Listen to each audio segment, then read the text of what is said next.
Bienvenidos una vez más a Elecciones y Democracia. En esta ocasión hablaremos del procedimiento especial sancionador y contamos con toda una personalidad en la materia quien ha desarrollado una gran trayectoria dentro del Tribunal Electoral del Poder Judicial de la Federación, donde se ha desempeñado como secretario de Estudio y Cuenta, instructor, coordinador general de asesores, secretario general de acuerdos, magistrado de la Sala Regional Especializada y actualmente magistrado del Tribunal Electoral del Poder Judicial de la Federación. Nuestro invitado es egresado de la Escuela Libre de Derecho, con maestría en la Universidad Iberoamericana. Además, cuenta con 2 doctorados por las Universidades Panamericana y Castilla de la Mancha, España, entre otros posgrados, especialidades y cursos. Además de ser un destacado académico, es autor de diversas obras en temas como control de convencionalidad, justicia electoral, medios de impugnación y obviamente procedimiento sancionador especial, entre muchos otros más. Hoy tengo el gusto de dar la bienvenida al doctor Felipe de la Mata Pizaña, magistrado de la Sala Superior del Tribunal Electoral del Poder Judicial de la Federación. Muchas gracias, señor magistrado, por estar con nosotros. Muchas gracias también a ti por recibirnos. Muchas gracias. Señor magistrado, respecto al tema del derecho administrativo sancionador, que es un tema sin duda, tiene que ver con la cultura de la legalidad y las reglas del juego democrático, veamos esta información. En México existen principios básicos para organizar elecciones, entre los que destacan la certeza, legalidad y equidad, entre otros. Para su adecuado cumplimiento, en 1996 se confirió al extinto Instituto Federal Electoral facultades para tramitar, sustanciar y resolver procedimientos administrativos e imponer sanciones a partidos políticos nacionales. En ellos se prevén 3 fases principales: el conocimiento del hecho a través de la denuncia o bien de oficio. 2. La investigación que implica escuchar la versión del presunto infractor, así como la recolección de las pruebas. Y 3. La sustanciación del procedimiento hasta el dictado de resolución respectiva.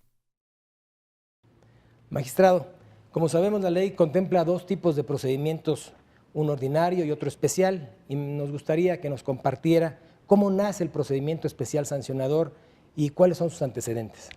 Mira, la verdad es que hubimos, y digo así porque fuimos varios funcionarios judiciales que vimos nacer al PES, ¿no? Al procedimiento especial sancionador. Yo era secretario de Estudio y Cuenta en esta sala en el año 2006, cuando repentinamente se presentó una demanda que hizo crecer a la justicia electoral y que hizo crecer también a cada uno de los funcionarios que estuvimos pues justo en estas discusiones y que pudimos asesorar a nuestros jefes, los magistrados de la Sala Superior. Se presenta una demanda que establecía una petición extraña, casi diría yo exótica, que nunca antes se había hecho, que era pedir que se suspendiera la transmisión de un spot de televisión, porque a su juicio este spot estaba generando daños irreversibles al proceso electoral federal. Debe recordarse que justamente las normas aplicables en el año 2006 no solo no tenían esta posibilidad de pedir suspensión, sino que además, bueno, la Constitución siempre ha dicho que en temas electorales no existe suspensión, ese es el primer punto. Y el segundo, además, establecía un procedimiento administrativo sancionador, pues vamos a decirlo, hoy día diríamos muy a la antigüita, ¿no? Es decir, cuyo único efecto era sancionar a aquella parte que hubiera quebrado la norma. Esto implicaba que el único fin del procedimiento sancionado pues era justamente eso, ¿no? Sancionar. Y esto implicaba también que pasaran a veces meses, si no es que años, en investigaciones que llevaban a sanciones, pero que no se pudiera proteger en modo alguno el objeto jurídico en cuestión. Entonces, cuando se presenta esta demanda diciendo bajen el spot del aire, primero el Consejo General del IFE en ese momento lo rechaza y después el tribunal pues entra en un debate interno en torno a si se podía, voy a decir la palabra así, crear, aunque en realidad es desprender, un procedimiento abreviado que pudiera salir de las normas jurídicas y yo diría más bien de los principios. En esta discusión, la Sala Superior no no se tardó mucho, pero habrán sido un par de semanas, quizá 10 días, y fue verdaderamente un ejercicio de lo más, voy a decirlo así, divertido, pero divertido en el sentido de que fue una reflexión profunda, honda, vibrante, donde primero los secretarios y después los magistrados entraron a debate. Terminó, si mal no recuerdo, terminó habiendo una mayoría de 5 magistrados que establecieron que sí era posible desprender un procedimiento abreviado que sirviera justamente para bajar del aire aquellos spots que se considerara que fueran contrarios a la legalidad.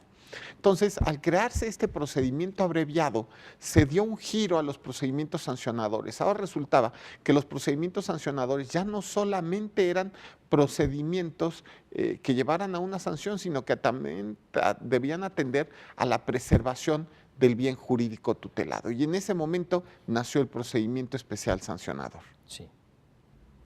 Y magistrado, qué interesante lo que nos platica. Y díganos, de conformidad con la ley, con la legislación que tenemos, ¿qué tipo de infracciones pueden ventilarse, por ejemplo, en un procedimiento especial sancionado? Esto es interesante.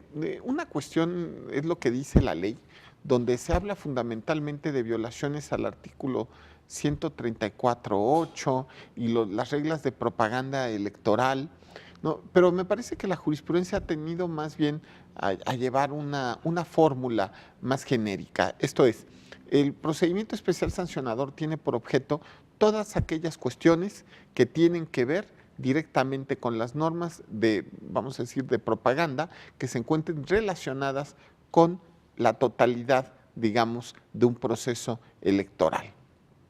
Esto implica que el objeto entonces de los procedimientos especiales sancionadores es muy amplio, ¿no? Sí. Y lo mismo podemos tener rompimiento de normas, digamos, del 134.8, ¿no? Que es, digamos, la que de inicio tendría que ser por ley, pero también puede ser violación al 134.7, el uso de recursos públicos específicamente. Y esto implica también que se analice en el procedimiento especial sancionador, pues de verdad, prácticamente todas las normas de actos anticipados de campaña, que tengan que ver también con propaganda, de verdad es amplísimo. Prácticamente el procedimiento especial sancionador es la base fundamental de todos los juicios y recursos, por decirlo así de una manera, que después se presentarán en la etapa de nulidad. Así que es riquísimo, riquísimo su contenido. Ahora, el procedimiento ordinario, entonces durante el proceso electoral, especialmente si es federal, pues queda un poco relegado, ¿no? Hoy día más o menos se presentan 2/3 partes durante el proceso electoral federal, 2/3 partes de los procedimientos sancionatorios que se presentan o las quejas que se presentan en torno a estos, pues son especiales, ¿no? Y solamente 1/3 parte es ordinario, lo cual nos hace pensar que más bien el especial es el ordinario y el ordinario es el especial, sí, ¿no? Claro, claro. Muchas gracias, magistrado. Pues bueno, ahora con este nuevo diseño y nuevo modelo de la reforma de 10 de febrero de 2014, que se hace un nuevo diseño de este tema, existe ahora una autoridad que integra y una autoridad que resuelve. Y a nivel federal, la Sala Regional Especializada es la que se encarga precisamente de resolverlas. Para ello y para abundar un poco sobre el tema, veamos esta información.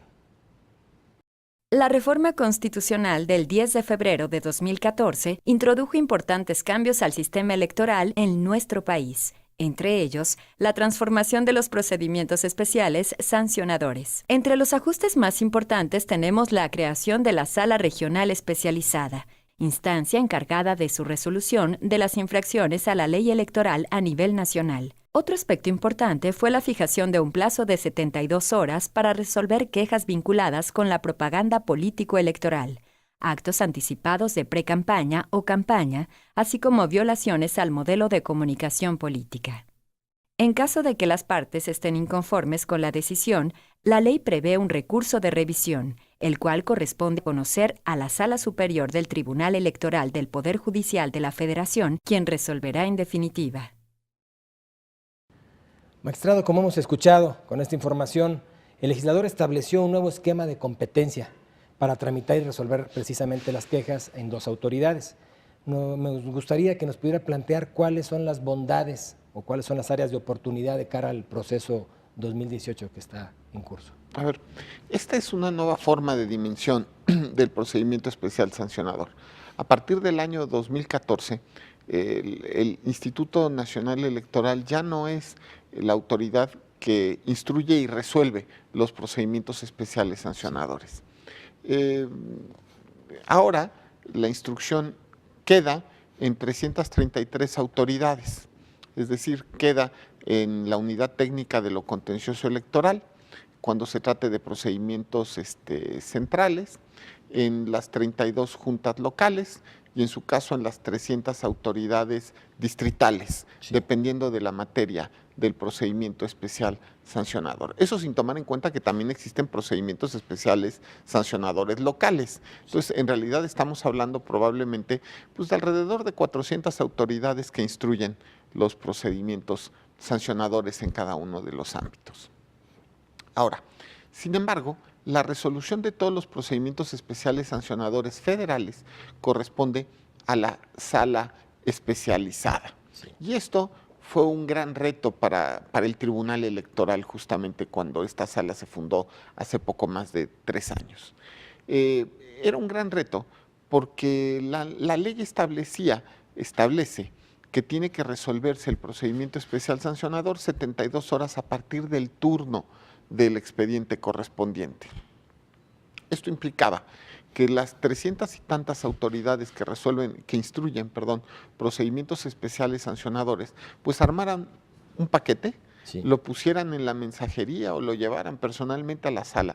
Y la sala prácticamente a partir de la recepción del paquete, pues tuviera que resolver, ¿no?, en 72 horas a partir del turno.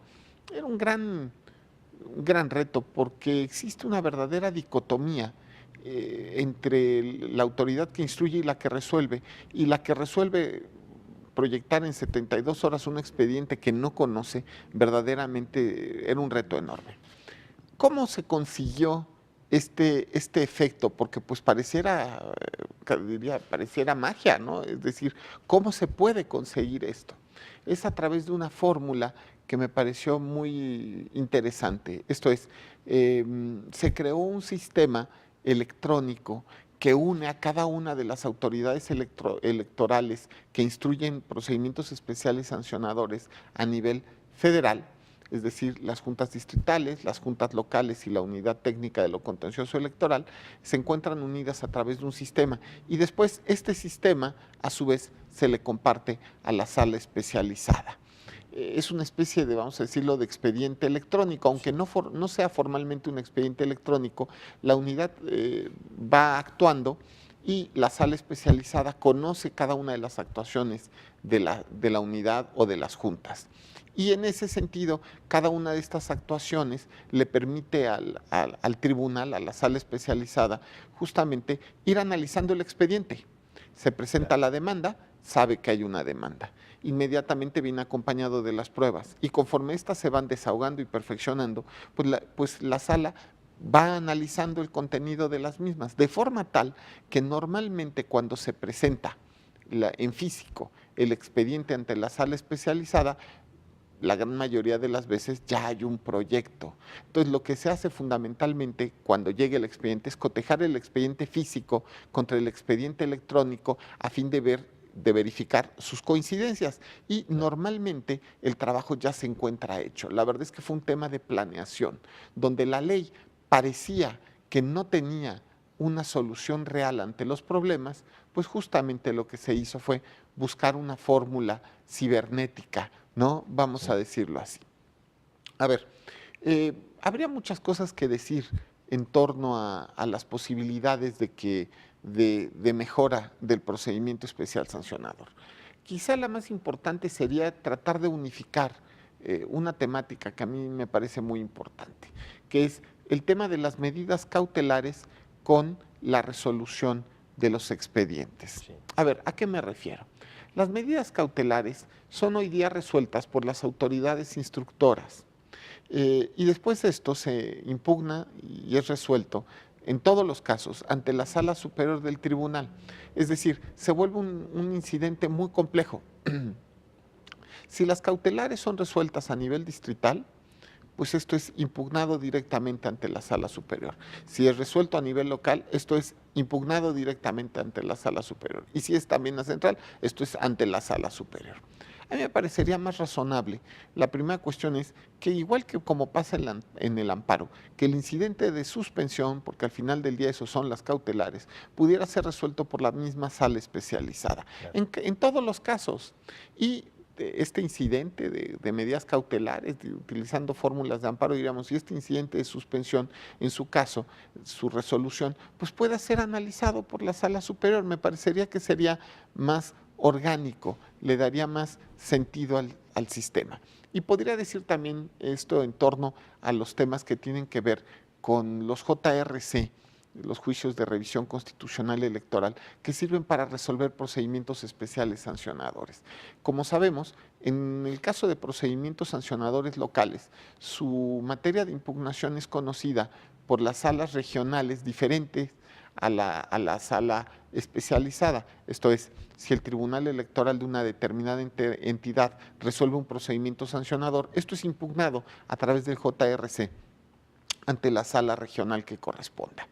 Me parece que esto también es asistemático, porque si la autoridad que conoce de temas sancionadores es la sala especializada, pues sería más razonable que ella sea la que resuelva todos los JRC del país, ¿no? En tratándose de procedimientos sancionadores. Pero bueno, podría decir varias cosas que podrían ajustarse al sistema. Estos dos son los temas que más me llaman la atención.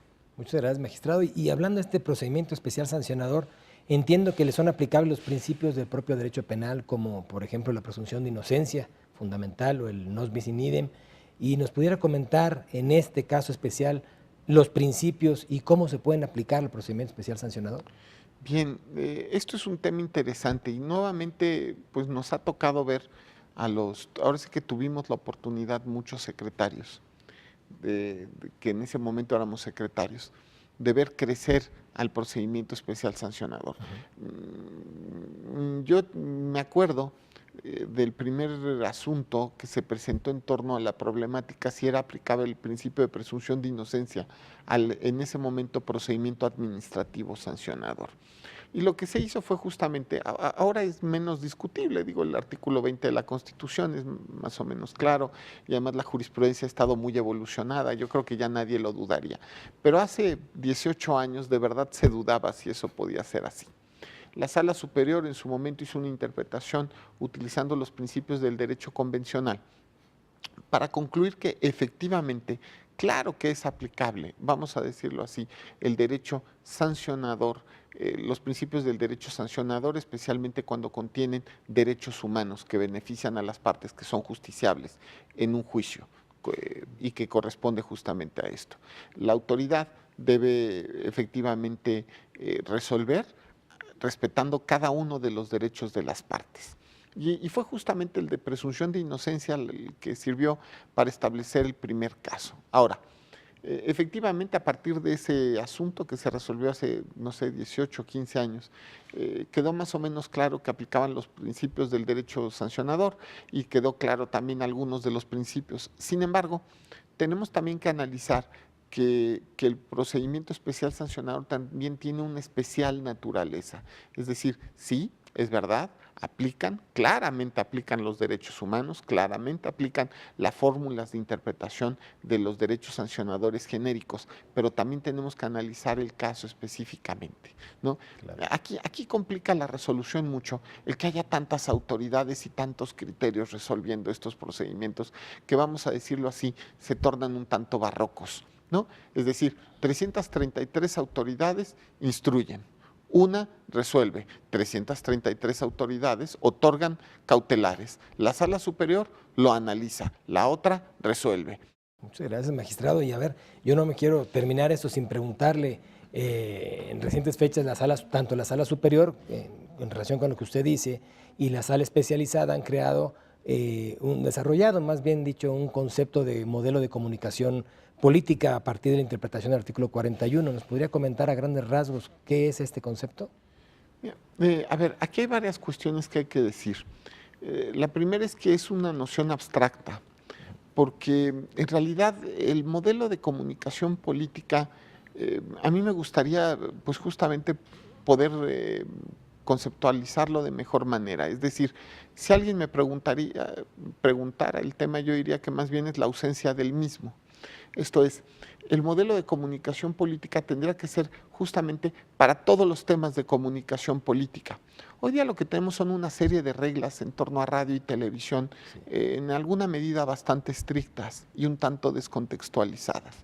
Un modelo de comunicación política tendría que ser fundamentalmente en todos los aspectos de la comunicación, comenzando, por ejemplo, por el tema de redes sociales, siguiendo con propaganda fija, propaganda móvil y, por supuesto, en alguna medida radio y televisión. Pero también nos estamos dando cuenta hoy día que los temas de radio y televisión van aminorando su peso en el contexto de la comunicación. Hoy en día el gran tema, en realidad, son el tema de Internet y redes sociales. El reto de 2018 se presenta ante las autoridades en mucho, porque vamos a tener que establecer, esta será probablemente la primera campaña federal con contenido presidencial o con una elección presidencial que se lleve a cabo en redes sociales, y justamente tendremos que analizar cuál es la posición, digamos, del derecho electoral mexicano frente a las campañas en redes sociales. Y eso justamente, ese es el tipo de definiciones que legislativamente no se han obtenido, ¿no? Y que nosotros tenemos que desprender de la interpretación. Entonces, regresando al tema, legislativamente pareciera que no existe un modelo como tal. Sin embargo, sería deseable que en algún momento se legisle en torno a un verdadero modelo de comunicación política. Sin embargo, este se puede desprender a través del análisis jurisprudencial. Magistrado, muchas gracias. Finalmente le quiero hacer una última pregunta y por el tiempo lamentablemente no nos va a dar para más, pero usted como fundador que fue de la Sala Regional Especializada del Tribunal Electoral del Poder Judicial de la Federación, usted recuerdo que ha sustentado que los procedimientos especiales también se pueden tutelar derechos fundamentales. ¿Nos podría platicar de algún caso relevante, algún caso emblemático de esa sala? No tengo ninguna duda. El procedimiento especial sancionador es una vía de control de la constitucionalidad y convencionalidad. Hace 20 años se discutía justamente la naturaleza del procedimiento y fue la primera vía electoral que tuvo claramente una fórmula de suspensión.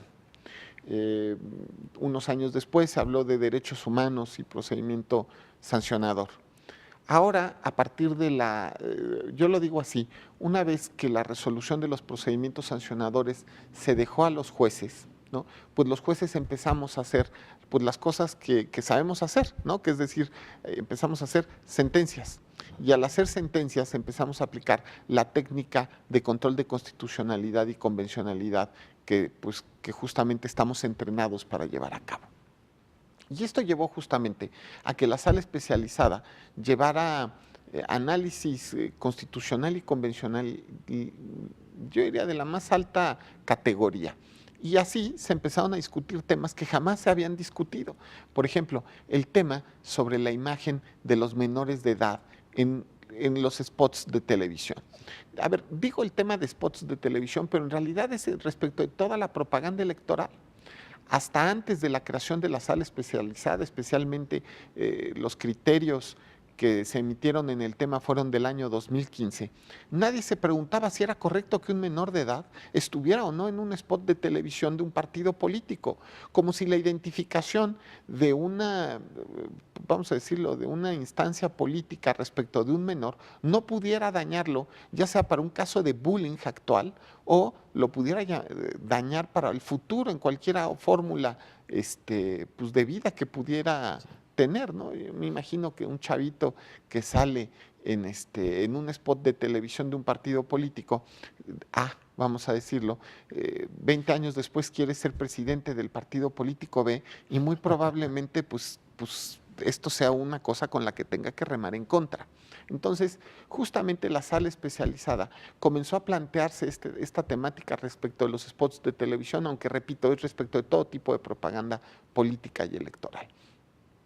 Hubieron también temas que me parece que fueron de lo más interesante. La sala especializada fue la primera sala del país que aplicó los temas de violencia política de género a los spots de televisión. Eso también creo que es importante, justamente. Claro. Fue la primera sala que bajó, digamos así, spots de televisión por considerarlos contrarios a los derechos de las mujeres, específicamente respecto de violencia de género. Pero todavía más. Hubieron varios casos en los cuales ciudadanos de a pie, vamos a decir, los ciudadanos que no tenían que ver con temas políticos, repentinamente salían en un spot, ¿no?, de televisión, por las razones que fueran. Y entonces al salir en ese spot venían justamente pidiendo no solamente que se sancionara al partido, ellos en realidad lo que querían era que bajara en el spot, porque habían sacado su imagen sin su autorización. La sala especializada bajó del aire esos spots, ¿no? Eso y muchos casos más. Podría hablarte de casos en los cuales se establecía el tema de reparación del daño a través del procedimiento sancionador, que eso también va a ser un tema de lo más interesante. Bueno, estos casos nos evidencian que a través de los procedimientos sancionadores se puede, claro que se puede, ejercer el control de constitucionalidad. Voy a decir, y convencionalidad. Ahorita que hablaba de reparación me acordé del primer caso, hubieron varios casos, pero del primer caso en el cual el dueño de una barda llega ante la sala especializada y pide que por favor, además de sancionar al partido, pues que le pinten la barda, porque un partido una noche había pintado justamente pues ya saben, vote por A, vote por B, y el dueño llega y dice, oigan, pues está bien que lo sancionen, pero yo más bien quiero que pinten mi barda de blanco. Y la sala especializada obliga al partido a pintar la barda de blanco, ¿no? Este tipo de cuestiones es el ejercicio justamente de los temas de reparación del daño, donde dan una nueva fórmula de entender el procedimiento sancionador. Así es como me parece se entendió a partir de que los jueces comenzaron a resolver los procedimientos sancionadores. Pues muchas gracias, magistrado Felipe de la Mata Pizaña, magistrado de la Sala Superior del Tribunal Electoral del Poder Judicial de la Federación. No me queda más que agradecerle por haber aceptado esta invitación y muchas gracias a todos los que nos siguen en este capítulo de la serie Elecciones y Democracia. Hasta la próxima.